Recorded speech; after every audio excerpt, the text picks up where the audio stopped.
But you think this is important, so you take time out and you are here. Diba? Of course, the prosecution team, you have to be, you are here.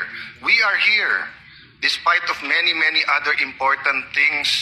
Not only investigations, not only the flood control, not only the BIR, not only, we're also talking about the nation being prone to volcanic eruption, to yung bagyo, buti, well, nasalanta pa rin tayo ng bagyong Inday. Ibang Inday ang pinag-uusapan natin dito sa impeachment. But still, we are here. So it was in good faith that I said, as an example, mukha namang masama kapag kayong isang bureau head. NBI director is a very important position, but it is a bureau. So if a bureau head, and tignan yung invitation, nakalagay sa invitation, or your representative, and we resolved it. So aksidente ba na yesterday, suddenly after I mentioned it, and after during the weekend, many have been talking about na dapat ata hindi 16. So 21 na lang kami ngayon eh. So 2/3 of 21 is 7. Pag nabawasan pa kami ng 3, 13 na lang yon. Pero some will argue, mabawasan lang kami ng 1 o 2, baka 13 na rin yon kasi wala naman half person o 3/4 person. So all of these issues are valid. Question, the chilling effect is there, but am I intimidated? Wala na akong choice. Ilalabang ko na to, gagawin ko yun ang dapat kong gawin.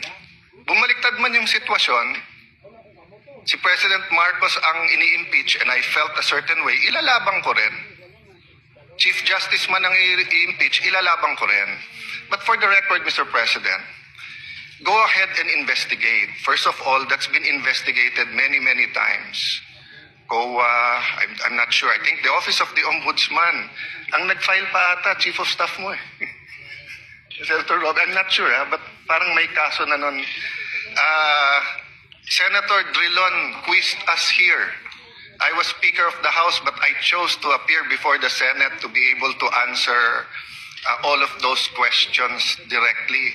The SEA Games, paulit-ulit yan. Biktima na ng speakership ng 2019 yan. Nahuli namin yung PR na sinabi kikiam, pinakain daw mga Muslim ng baboy, when it was chicken longganisa na pinakain. Pero nasiraan na tayo sa Malaysia, Indonesia. The SEA Games gave us so much honor. So far, it's still the biggest SEA Games in history. Many of our athletes launched their career, even going to gold medals in the Olympics. Our athletic and our yung aquatic natin center in Clark is one of the best in the world. Ang nagsabi nito yung Israeli coach ng isang foreign team doon. But go ahead if you want to investigate. But I just want to put on record, mukhang misfire. Bakit? Yung sinasabi niyang infrastructure na walang bidding, first of all, the procurement law has many modes of procurement. So don't make it appear sa public na just because walang bidding, may anomalya na to. Okay. Secondly, bakit ko sinabing misfire? Hindi po sa I'm referring to the director ng NBI Matibag. I had nothing to do with the infrastructure. The chairman of the committee. In fact, I had to resign from the DFA because I was running for congressman during that time. So dun sa sinasabi ni Director Matibag na may congressional insertion to fund it,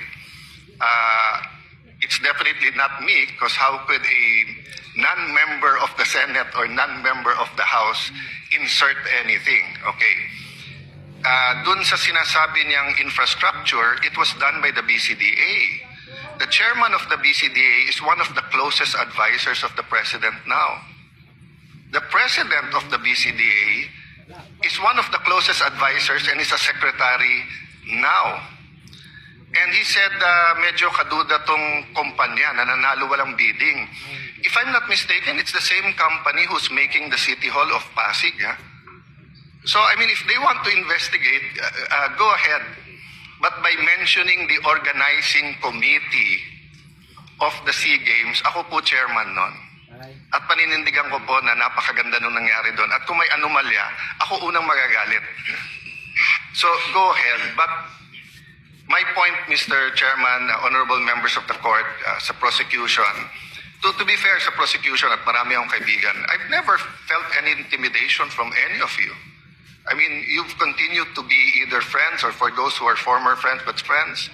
I mean, I don't know if nagkamali lang ako, but on the first day, I nodded ng konti kay Senator De Lima. Gumanon din siya. Hindi ko alam kung acknowledge because we were friends once upon a time and this is a court. We owe it to each other to be professional, di ba?